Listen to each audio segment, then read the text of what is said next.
lease expires or the rent stops coming in, but the occupant refuses to leave.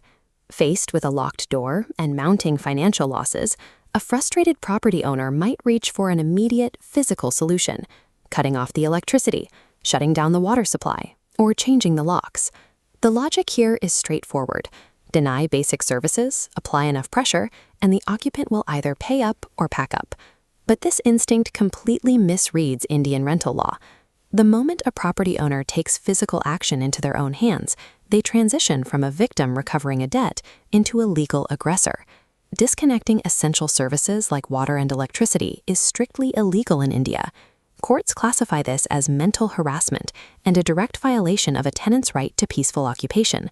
This hands the occupant an immediate arsenal of legal countermeasures. They can file a police complaint, secure a court order to force the reconnection of utilities, and sue the property owner for financial compensation. The backlash can even turn criminal. Attempting an illegal lockout or issuing physical threats exposes a landlord to charges under the Indian Penal Code, specifically Section 441 for trespassing and Section 503 for criminal intimidation. Later on, when the owner finally attempts to file a legitimate civil case for eviction, the tenant's lawyer can use documented evidence of this harassment to stall the proceedings indefinitely. In India, property rights are never enforced through physical intimidation or the denial of utilities. They are enforced strictly through a documented legal process. Before any formal eviction can begin, there has to be a foundation. That means verifying the existence of a legally registered rental agreement. Property owners often prefer an 11-month leave and license agreement. State-level rent control acts are heavily weighted toward protecting long-term renters, and a shorter contract bypasses these complex regulations, making the property much easier to recover.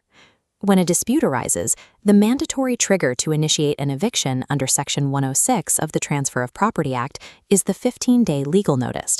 This document must be drafted perfectly, stating the exact grounds for eviction and demanding the property be vacated within 15 to 30 days. Served via registered post, it generates an undeniable paper trail, proving the occupant received the warning. Serving this notice does not physically remove anyone, but it fulfills the mandatory requirement to bring the eviction petition before a civil judge. If that 15-day window closes and the occupant hasn't moved, the owner shifts from issuing warnings to officially filing an eviction petition in a civil court or rent control tribunal. To win, the owner presents a complete case file to the judge.